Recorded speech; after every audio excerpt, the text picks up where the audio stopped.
The desert wind howled across the barren landscape of Afghanistan, carrying with it the scent of dust and distant gunpowder. Staff Sergeant Marcus Chen crouched behind a crumbling wall, his radio crackling with static as he tried to establish contact with base camp. The mission had gone sideways 3 hours ago, when their convoy hit an improvised explosive device on the mountain road leading to the remote village of Kalabad. Marcus pressed his back against the cold stone, feeling the weight of his gear and the responsibility for his 5-man team. They had been sent to investigate reports of a missing American soldier, someone who had disappeared during a patrol 6 months earlier. The intelligence was sketchy at best, but command believed there might be a prisoner of war situation developing in this forgotten corner of the war zone. The explosion had separated Marcus from his team, and now he found himself alone in hostile territory, with a damaged radio and limited ammunition. His helmet had a crack running down the side, and his left shoulder throbbed from where he had been thrown against the armored vehicle during the blast. The taste of blood lingered in his mouth, but he pushed through the pain, knowing that his training would keep him alive. As darkness began to fall over the mountains, Marcus made his way through the rocky terrain, using his night vision goggles to navigate the treacherous path. The village below seemed eerily quiet, with only a few flickering lights visible in the windows of the mud brick houses. He had to find his team and complete the mission, but something felt wrong about the entire situation. The intelligence report had mentioned strange radio transmissions coming from this area, coded messages that didn't match any known terrorist communication patterns. Some analysts believed it might be an American soldier trying to make contact, while others thought it could be a trap designed to lure rescue teams into an ambush. Marcus had volunteered for the mission because he understood the importance of never leaving a fellow soldier behind. Moving carefully down the hillside, Marcus spotted movement near a cluster of abandoned buildings on the outskirts of the village. Through his scope, he could see armed figures moving between the structures, their weapons glinting in the moonlight. These weren't local farmers or innocent civilians. They were well-equipped fighters who seemed to be guarding something important. Marcus activated his GPS tracker, marking the location before moving closer to investigate. The building they were protecting appeared to be an old stone structure, possibly a former school or community center that had been fortified with sandbags and razor wire. Guards patrolled the perimeter in organized shifts, suggesting this was more than just a temporary hideout. The sound of approaching vehicles made Marcus duck behind a boulder as 3 pickup trucks loaded with armed men drove into the compound. The fighters who emerged were clearly experienced combatants, moving with the precision of trained soldiers rather than local militia. Their equipment was modern and well-maintained, including communication gear that could explain the mysterious radio signals. As Marcus observed the compound, he noticed something that made his blood run cold. One of the guards was carrying an American military radio, the same type used by special operations teams. The serial numbers weren't visible from his position, but the device appeared to be in working condition, suggesting it had been recently acquired rather than salvaged from an old battlefield. The presence of American equipment confirmed that his missing comrade might indeed be held in this location, but it also meant the situation was far more dangerous than originally believed. These fighters had successfully captured and held an American soldier for 6 months, which indicated a level of organization and resources that would make any rescue attempt extremely challenging. Marcus checked his watch and realized he had been missing for over 4 hours. His team would be searching for him, but they would also be following standard protocol to avoid compromising the mission. He needed to gather more intelligence about the compound and find a way to confirm whether the missing soldier was actually being held there.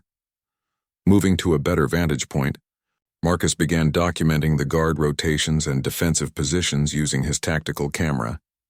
The compound had multiple entry points, but all were heavily defended with machine gun positions and observation posts. The building itself appeared to have been modified with steel reinforcements and what looked like a basement entrance that could serve as a holding area for prisoners. The wind carried voices across the night air, and Marcus strained to listen as the guards talked among themselves. Most of the conversation was in local dialect, but he caught fragments of English mixed in with the foreign words. Someone inside the compound was definitely speaking his language, though whether it was a prisoner or a collaborator remained unclear. As he prepared to move to another observation point, Marcus heard the distinctive sound of helicopter rotors in the distance. The noise grew louder as multiple aircraft approached the area, their searchlights cutting through the darkness as they began a systematic sweep of the mountains. His team had called in reinforcements, but the presence of the helicopters would also alert the fighters in the compound to the ongoing search operation. The guards below immediately began taking defensive positions, suggesting they were prepared for exactly this type of situation. Several fighters disappeared into the main building, while others moved to concealed fighting positions around the perimeter. Whatever was happening in that compound, they were willing to fight to protect it. Marcus realized he was witnessing something far more significant than a simple prisoner situation. The level of preparation and the resources being devoted to this location suggested that his missing teammate had stumbled onto something important, something worth the risk of holding an American soldier for months rather than simply eliminating the threat. The helicopter search pattern indicated his team was working their way systematically through the area, but they were still several kilometers away from his current position. Marcus had to make a decision about whether to attempt contact with the aircraft or continue his reconnaissance of the compound.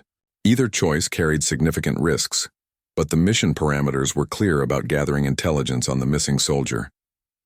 As the sound of the helicopters faded into the distance, Marcus settled in for a long night of observation, knowing that the next few hours would determine not only his own fate, but potentially the life of a fellow soldier who had been waiting 6 months for someone to find him in this God-forsaken place. Dawn broke slowly over the mountains, painting the sky in shades of orange and red that reminded Marcus of the American flag he had sworn to defend. He had spent the entire night watching the compound, documenting guard changes and mapping defensive positions while fighting off exhaustion and the growing pain in his injured shoulder. The cold mountain air had seeped through his gear, leaving him stiff and aching, but his mind remained sharp and focused on the mission. As the first rays of sunlight illuminated the compound below, Marcus finally got the confirmation he had been seeking. A figure emerged from the main building, moving slowly and awkwardly as if injured or weakened. Even at a distance, Marcus could see this person was different from the guards. The clothing was wrong, the posture was distinctly American, and most importantly, the man appeared to be shackled. Through his binoculars, Marcus studied the prisoner more carefully. The man was tall and lean, with the bearing of a soldier despite obvious signs of maltreatment. His hair was longer than military regulation, and his clothes were a mixture of civilian garments and what appeared to be remnants of a military uniform. Most telling were the distinctive tan boots that Marcus recognized as standard issue for American forces operating in this theater.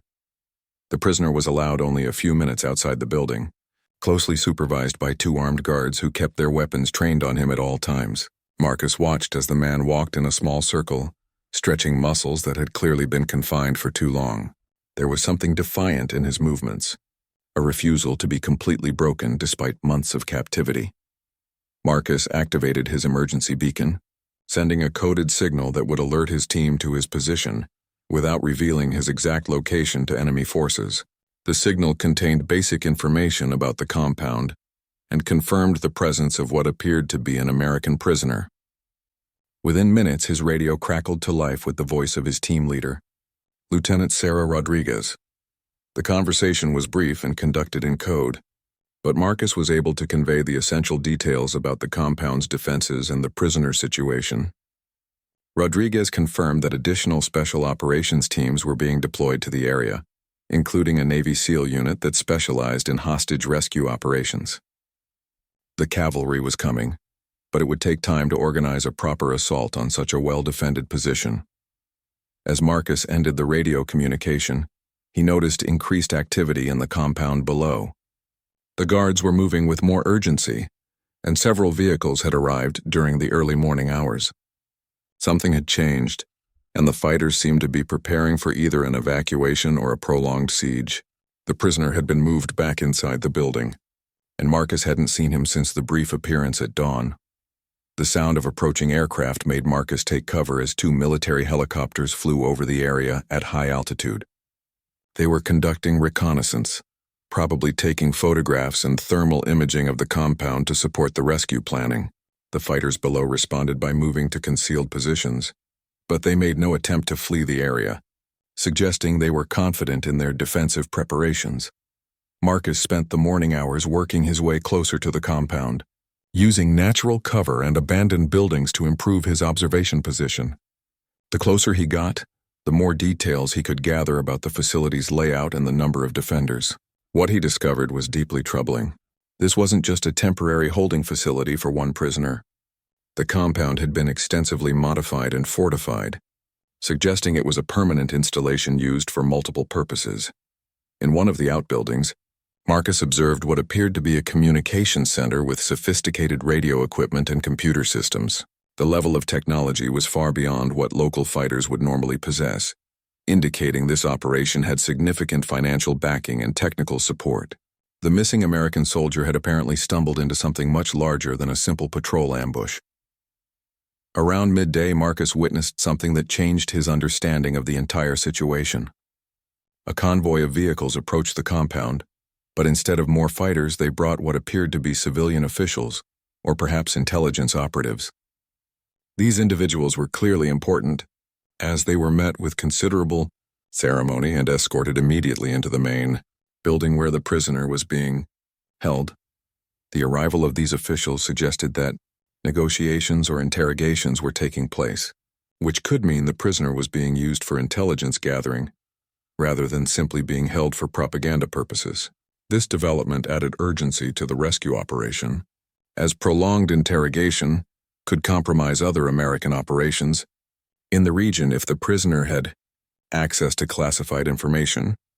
Marcus repositioned himself to get a better view of the main building's windows, hoping to gather more intelligence about what was happening inside.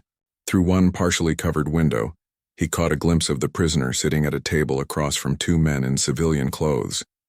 The American appeared to be talking, though whether he was cooperating willingly or under duress was impossible to determine from Marcus's position.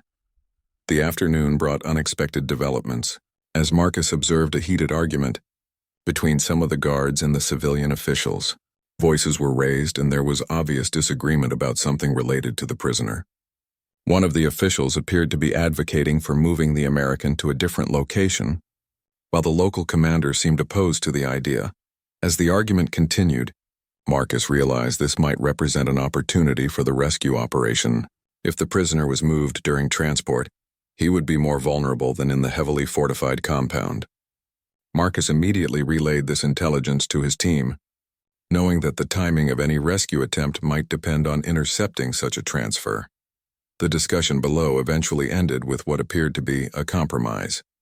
The officials would remain at the compound overnight, but preparations began for what looked like a departure the following morning. Guard rotations were adjusted and several vehicles were moved into position near the main building, suggesting a convoy was being organized. As evening approached, Marcus found himself in an impossible position. He had gathered crucial intelligence about the prisoner's location and condition, but he was also witnessing preparations for a move that could take the American beyond reach of any rescue operation. The SEAL team was still hours away from being in position, and any attempt by Marcus to intervene alone would almost certainly result in his own capture or death. The weight of command decisions pressed down on Marcus as he realized that one American soldier's life might depend on choices he made in the next few hours. His training emphasized the importance of waiting for backup and following established protocols, but his conscience demanded action when a fellow soldier's life hung in the balance. The compound below was a fortress, but it was also a prison, holding someone who had trusted that his country would never abandon him. As darkness fell over the mountains once again, Marcus prepared for what might be the longest night of his military career, knowing that dawn could bring either rescue or tragedy for the American prisoner, who had somehow survived 6 months in this remote corner of hell. The night air grew thick with tension as Marcus watched the compound through his night vision scope. Around midnight, something extraordinary happened that would forever change his understanding of the situation. The prisoner somehow managed to escape from the main building, moving with a stealth and precision that suggested his captivity hadn't broken his military training. Through the darkness, Marcus could see the figure of the American soldier working his way along the compound's perimeter, avoiding guard positions with remarkable skill. For a moment, Marcus felt a surge of hope as he watched his fellow soldier demonstrate that the warrior spirit remained intact, despite months of imprisonment. The escapee moved like a ghost through the shadows, using every piece of cover and terrain to his advantage.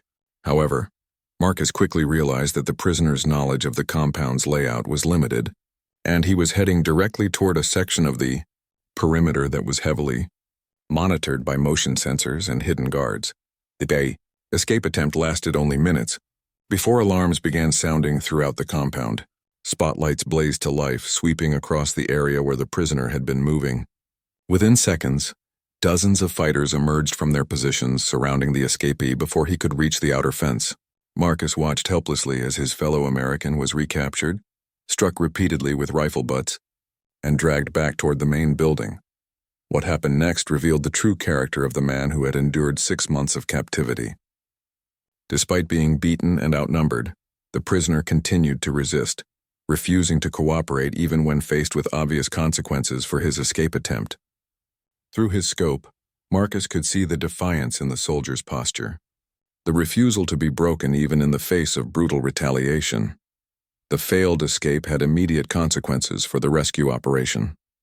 The compound's security was immediately increased, with additional guards posted at all entry points and patrol schedules doubled. The civilian officials who had arrived earlier emerged from the building, clearly agitated by the security breach. Their heated discussions with the local commander suggested that plans for moving the prisoner would now be accelerated. Marcus realized he was witnessing something remarkable. The escape attempt had not been a desperate act of a broken man, but a calculated military operation executed by someone who still possessed all his faculties and training. The prisoner had deliberately chosen a night when important officials were present, possibly hoping to disrupt whatever negotiations or interrogations were taking place. This was not a victim, but a soldier still fighting his own war from within enemy territory. As dawn approached, Marcus observed preparations for what appeared to be an immediate evacuation of the compound. The civilian officials were clearly nervous about remaining in a location where the prisoner had demonstrated an ability to escape, even temporarily. Vehicles were being loaded with equipment and documents, suggesting this was not just a prisoner transfer but a complete abandonment of the facility. The implications were staggering. If the compound was being evacuated, it meant the rescue operation would have to intercept a mobile convoy rather than assault a fixed position. The tactical challenges of stopping a moving target while ensuring the prisoner's safety would be exponentially more difficult than breaching a stationary facility. Marcus immediately began transmitting updated intelligence to his team, knowing that the mission parameters had fundamentally changed. Around mid-morning, Marcus received an encrypted message that filled him with both relief and apprehension. The Navy SEAL team had arrived in the area and was preparing for immediate action. However, the message also contained disturbing intelligence gathered from other sources. The prisoner was not just any American soldier, but a highly decorated Special Forces operator who had been conducting classified reconnaissance when he was captured 6 months earlier. The revelation explained many things about the situation Marcus had been observing. The sophisticated security measures, the involvement of civilian officials, and the determination to hold the prisoner despite the risks all made sense if the captive possessed knowledge of sensitive operations. The escape attempt had probably been motivated not just by a desire for freedom, but by an understanding of what information his captors were trying to extract. Marcus learned that the prisoner's name was Captain David Morrison, a veteran of multiple deployments who had been leading a classified mission to identify terrorist financial networks in the region. Morrison's capture had compromised several ongoing operations, but his refusal to cooperate had prevented the complete collapse of American intelligence efforts in the area.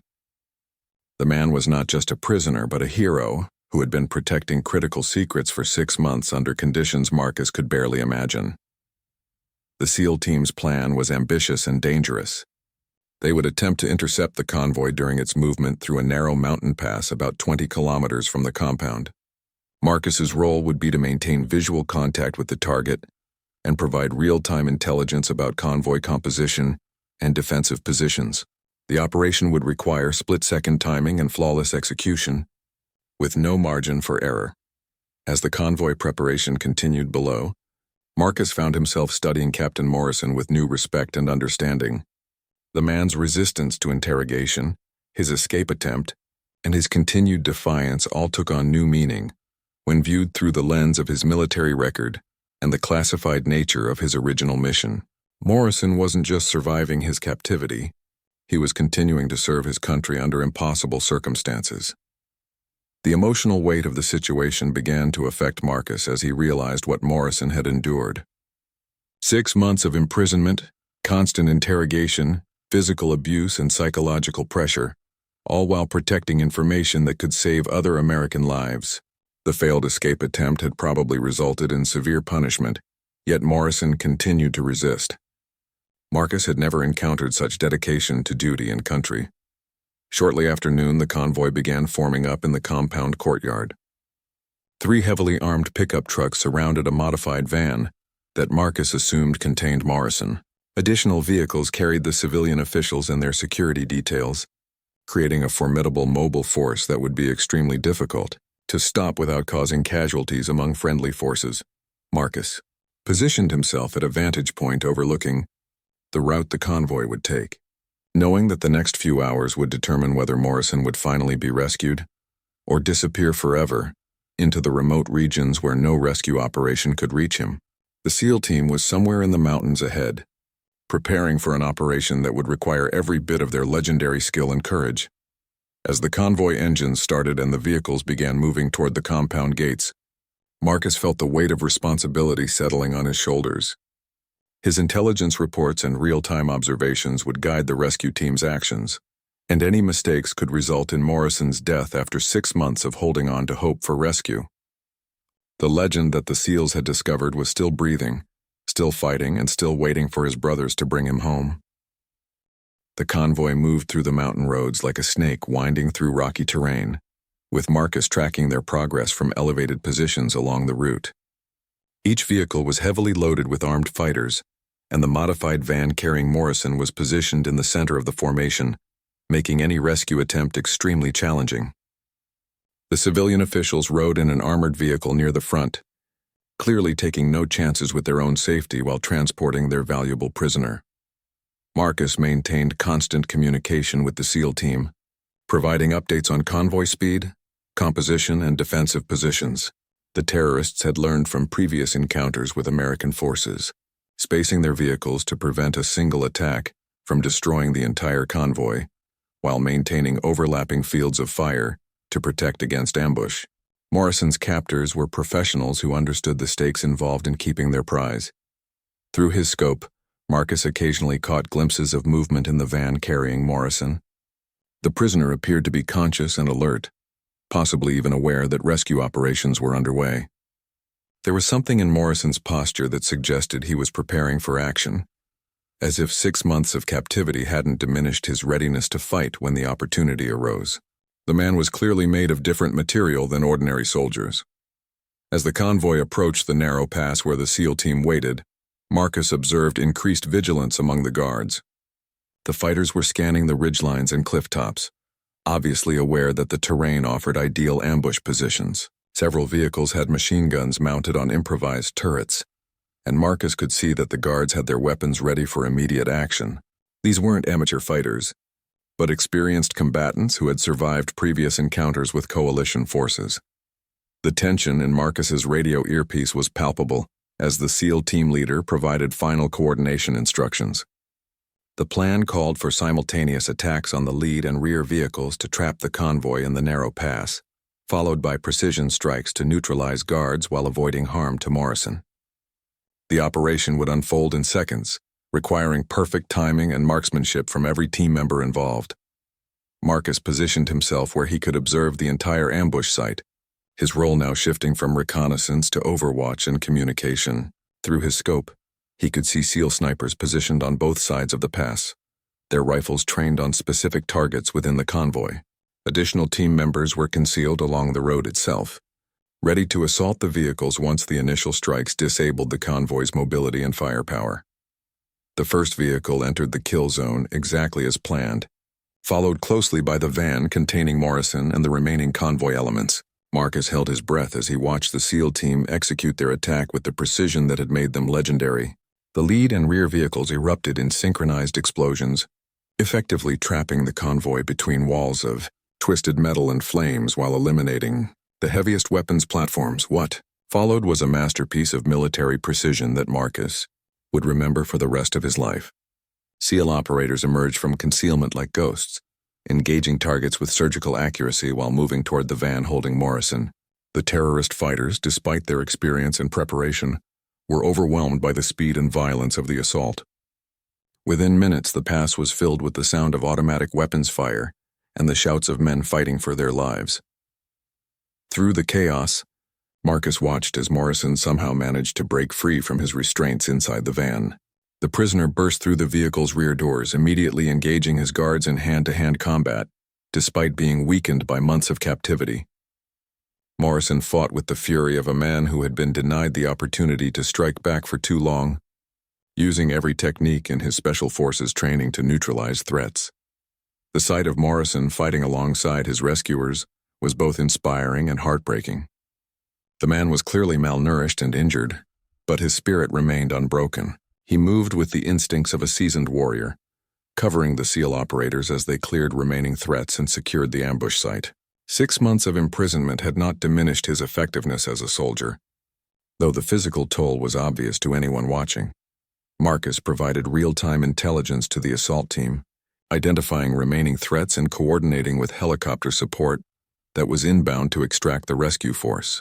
The operation was succeeding beyond their most optimistic projections, but several terrorist fighters had escaped the initial assault and were attempting to establish defensive positions in the surrounding rocks. The mission was not yet complete. The escaped fighters proved to be more determined than expected, launching a counterattack designed to recapture Morrison or kill him rather than allow his rescue. The battle evolved from a quick strike operation into a prolonged firefight, as the terrorists used their knowledge of the terrain to harass the SEAL team from multiple positions. Morrison, despite his condition, insisted on remaining in the fight rather than being evacuated immediately. Marcus found himself drawn into the combat as terrorist spotters identified his position and began directing fire toward his location. The mountain pass became a chaotic battlefield, where the sound of gunfire echoed off the stone walls and the smell of gunpowder filled the thin air. The rescue operation had become a fight for survival, as both sides committed everything to achieving their objectives. Through his scope, Marcus could see Morrison working with the SEAL team as if he had been training with them for years. The integration was seamless, suggesting that Morrison's military skills had not only survived his captivity, but had possibly been sharpened by the constant threat and need for mental preparation. The man was a living example of what it meant to be an elite soldier, maintaining readiness even under impossible circumstances. The turning point came when helicopter gunships arrived and began engaging the remaining terrorist positions with devastating effect. The combined firepower of the aircraft and the ground forces finally broke the enemy's resistance, forcing the survivors to flee deeper into the mountains, where they could no longer threaten the rescue operation. The sound of the helicopters was like music to Marcus's ears, representing the arrival of overwhelming American military power. As the immediate threat subsided, Marcus watched the SEAL medic examining Morrison while the team prepared for extraction. Even from a distance, he could see that the rescued soldier was in poor physical condition, bearing obvious signs of maltreatment and neglect. However, Morrison's eyes remained alert and focused, suggesting that his mental faculties had survived intact despite everything he had endured. The extraction helicopters landed in a cloud of dust and rotor wash, their crews working with practiced efficiency to load the rescue team and their recovered comrade. Marcus felt a surge of emotion as he watched Morrison being helped aboard the aircraft, knowing that the man's 6-month ordeal was finally ending. The legend was going home, battered and scarred but unbroken in spirit. As the helicopters lifted off and disappeared into the distance, Marcus remained in position to provide security for the extraction route. The mission had been a complete success, but the images of Morrison's courage and determination would stay with him forever. He had witnessed something extraordinary, a demonstration of human resilience and military excellence that redefined his understanding of what it meant to serve his country. The military hospital at Bagram Air Base buzzed with controlled activity as medical teams worked to assess Morrison's condition after his rescue. Marcus had been debriefed and treated for his own injuries, but he found himself drawn to the medical facility where the man he had helped rescue was beginning his long journey back to full health. The doctors were amazed by Morrison's physical resilience, though the signs of his ordeal were clearly visible to anyone who looked closely at the rescued soldier. Dr. Sarah Kim, the lead physician treating Morrison, explained to Marcus that the patient's survival was nothing short of miraculous. 6 months of imprisonment, inadequate nutrition, and psychological torture would have broken most people. But Morrison had somehow maintained not only his physical health, but his mental acuity. The medical team was documenting his case as an example of human endurance that would be studied for years to come. Morrison himself was awake and alert, though he spoke little about his experiences during captivity. When Marcus visited him in the secure ward, the rescued soldier's eyes held a depth that came from witnessing things that most people would never comprehend. There was gratitude there, but also a haunted quality that suggested the psychological scars would take much longer to heal than the physical ones.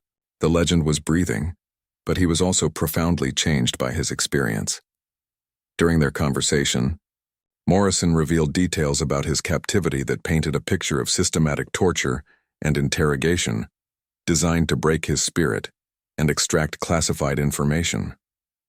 His captors had used every technique in their arsenal, from physical abuse to psychological manipulation.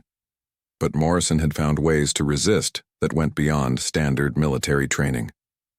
He had created mental exercises and philosophical frameworks that allowed him to maintain his identity even under extreme duress. The most remarkable aspect of Morrison's story was how he had turned his imprisonment into a form of intelligence-gathering operation. Despite being the prisoner, he had managed to learn significant details about his captors' organization, their funding sources, and their operational plans. The information he provided during debriefing sessions would lead to successful operations against terrorist networks throughout the region, making his rescue not just a humanitarian success but a significant intelligence victory. Marcus learned that Morrison's reputation among Special Forces operators was legendary even before his capture. The man had served multiple tours in various conflict zones, always volunteering for the most dangerous assignments and consistently exceeding expectations. His capture had been a significant blow to morale throughout the special operations community, while his rescue had restored faith in the military's commitment to never leaving anyone behind. The psychological evaluation team working with Morrison discovered that his mental state was far better than anyone had expected. Rather than showing signs of Stockholm Syndrome or psychological breakdown, Morrison displayed remarkable clarity about his experience and his captors. He had maintained his core beliefs and values throughout his imprisonment, using mental discipline techniques that had allowed him to survive without compromising his integrity or his mission. Stories began emerging from Morrison's debriefing sessions that illustrated the extraordinary measures he had taken to resist his captors while protecting classified information. He had created false memories and misleading narratives that kept his interrogators busy while revealing nothing of value. His escape attempt had been carefully planned and executed with the precision of a military operation, demonstrating that his tactical skills had remained sharp despite months of confinement. The impact of Morrison's rescue extended far beyond the immediate military victory. His story became a symbol of American military excellence and the lengths to which the country would go to recover its personnel. The operation demonstrated the effectiveness of special operations forces and the importance of never abandoning hope, even in the most desperate circumstances. Morrison had become more than a rescued soldier. He had become an inspiration. Marcus found himself profoundly affected by his role in Morrison's rescue and recovery. The experience had shown him levels of courage and determination that exceeded anything in his previous military experience. Morrison's ability to maintain his humanity and military bearing under impossible conditions had redefined Marcus's understanding of what it meant to be a professional soldier. The rescued man had become a mentor without even realizing it. The medical team gradually cleared Morrison for limited activity, and he began participating in physical therapy sessions designed to restore his strength and mobility. Even weakened by his ordeal, Morrison approached rehabilitation with the same determination he had shown during captivity. He set goals for himself that exceeded what the doctors thought possible, and consistently achieved them ahead of schedule, demonstrating that his will to excel had survived intact. As Morrison's condition improved, he began working with military intelligence analysts to debrief about his captivity and the information he had gathered. His insights into terrorist operations proved invaluable, leading to several successful operations that disrupted enemy networks and saved American lives. The man who had been broken, buried, and bleeding was now contributing to victories that extended far beyond his own rescue. The psychological counselors working with Morrison were amazed by his approach to processing his traumatic experiences. Rather than avoiding difficult memories, he confronted them directly and used them as learning opportunities to better understand his captors and their methods. His analytical approach to his own trauma demonstrated a level of emotional intelligence that complemented his obvious physical and tactical abilities. Morrison's story began spreading throughout the military community, inspiring other soldiers and operators who faced their own challenges and dangers. His example showed that survival was possible even under the most extreme circumstances, and that maintaining one's principles and identity was achievable regardless of external pressures. The legend had not only survived but had grown stronger through his ordeal. Marcus realized that his own military career had been forever changed by witnessing Morrison's courage and determination. The experience had shown him what true military excellence looked like and had raised his own standards for performance and dedication.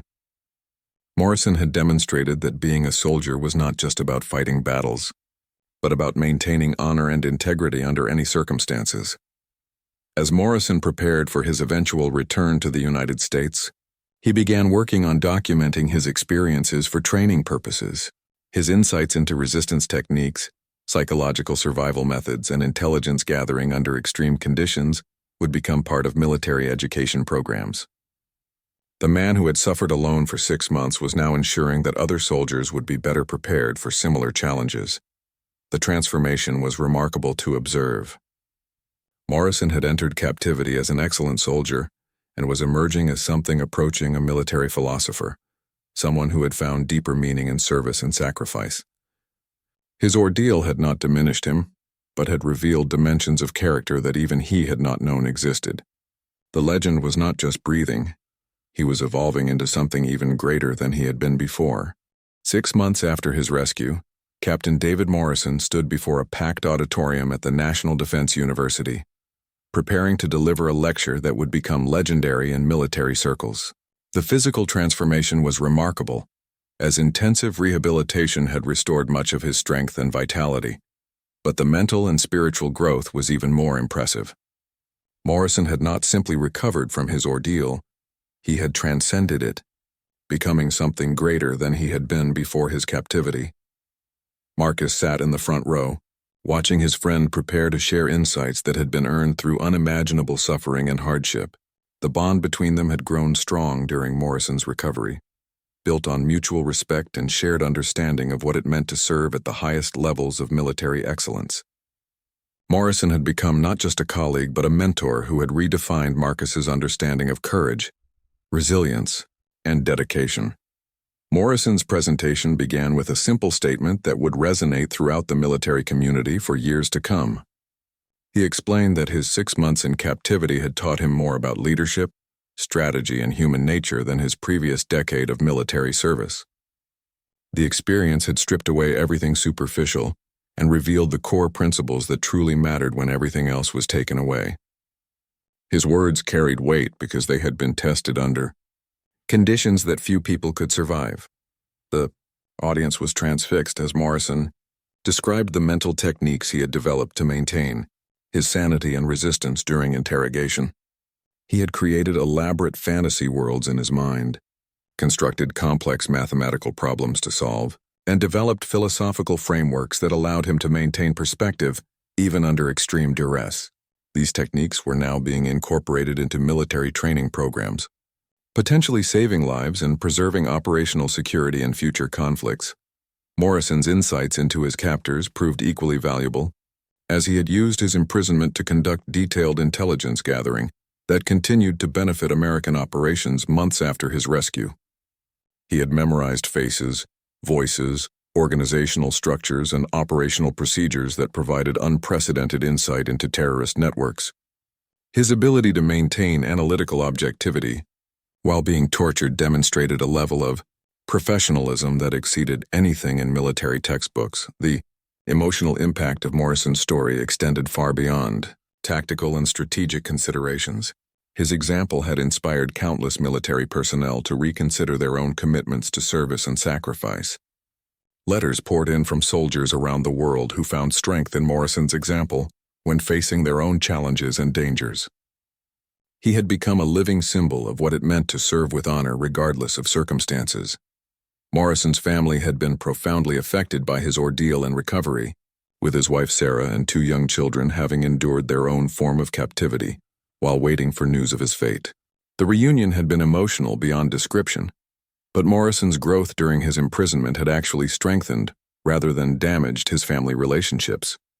He had learned to appreciate simple human connections in ways that his previous military focus had not allowed. The military recognition that followed Morrison's rescue was extensive, but seemed almost inadequate compared to what he had endured and accomplished. The Medal of Honor was only the beginning of a series of awards and commendations that acknowledged not just his survival, but his continued service to his country, even while imprisoned. Morrison accepted these honors with characteristic humility, always emphasizing the team effort that had made his rescue possible. During his recovery period, Morrison had worked extensively with psychologists and researchers studying trauma and resilience, contributing to breakthrough understanding of how the human mind can adapt and survive under extreme conditions. His case became a model for developing new training protocols and support systems for military personnel operating in high-risk environments. The knowledge gained from his experience would protect and prepare future generations of soldiers. The intelligence that Morrison had gathered during his captivity continued to yield results long after his rescue.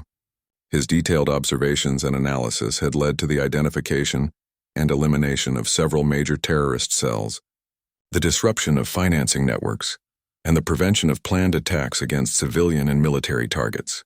His 6 months of suffering had potentially saved hundreds or thousands of lives through the actionable intelligence he had provided. Morrison's approach to his own recovery had been as methodical and determined as his resistance during captivity.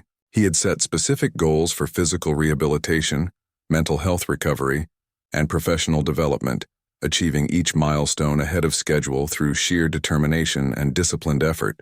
His example inspired other wounded veterans and demonstrated that recovery was possible even from the most severe trauma. The philosophical insights that Morrison had developed during his imprisonment began influencing military doctrine and training programs at the highest levels. His understanding of psychological resilience, ethical decision-making under pressure, and the importance of maintaining core values had practical applications that extended far beyond individual survival. Military academies began incorporating his teachings into their curricula, ensuring that future officers would benefit from his hard-earned wisdom. Marcus had documented much of Morrison's recovery process, creating a detailed record that would serve as a resource for military historians and researchers studying human resilience. The friendship between the 2 men had deepened through shared experiences and mutual respect, with Morrison serving as a mentor who had redefined what Marcus thought possible in terms of human courage and determination. The international impact of Morrison's story was significant, as it demonstrated American military values and the lengths to which the country would go to recover its personnel. Allied nations studied the rescue operation and Morrison's survival techniques, leading to improved cooperation and shared training programs. His example became a symbol of Western military excellence and commitment to never abandoning those who serve. Morrison's return to active duty was carefully managed, with assignments that utilized his unique experience and insights while allowing him to continue his recovery process. He became involved in training special operations personnel, sharing techniques and perspectives that could only come from someone who had survived the ultimate test of military professionalism. His students learned not just tactics and techniques, but principles of character and resilience that would serve them throughout their careers. The speaking engagements and public appearances that Morrison undertook helped raise awareness about the sacrifices made by military families, and the importance of supporting veterans and active duty personnel. His story humanized the often abstract concepts of military service and sacrifice, helping civilian audiences understand the reality of what soldiers endured in service to their country. He became an ambassador for military values and excellence. As Morrison concluded his presentation at the National Defense University, the standing ovation lasted for several minutes, with many in the audience moved to tears by the power of his story and the strength of his character. He had demonstrated that the human spirit, properly trained and motivated, could survive and even thrive under conditions that would destroy most people. His legend had grown not through conquest or glory, but through quiet determination and unbreakable resolve. Marcus reflected on how Morrison's story had changed his own understanding of service and sacrifice. The experience had shown him that true military excellence was not measured in victories or decorations, but in the ability to maintain honor and integrity under any circumstances. Morrison had been broken, buried, and bleeding, but he had emerged stronger and more determined than ever before. The final image that would stay with Marcus forever was Morrison walking away from the podium, moving with quiet confidence toward whatever challenges awaited him next. The legend was not just breathing, he was thriving, ready to continue serving his country and inspiring others through his example of courage, resilience, and unwavering commitment to the principles that made him a true American hero.